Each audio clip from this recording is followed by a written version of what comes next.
Good morning, everyone. Welcome to a homemaker's journey. I just want to show you something really quick outside on our little apartment balcony garden. I don't know if this is normal. I'm new to gardening, but I found this very interesting and I wanted to share with you. But it reminded me of a story in Matthew with the parable of the sower, and I just want to share it with you.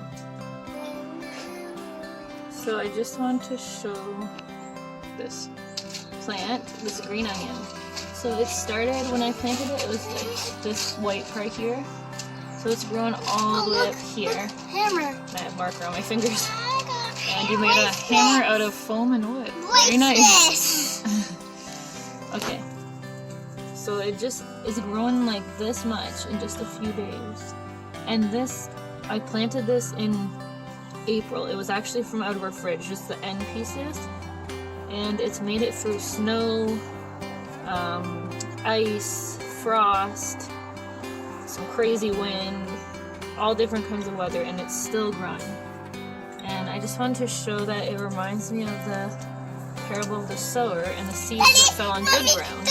Okay guys, thank you so much for watching, and God bless. Say bye. Bye.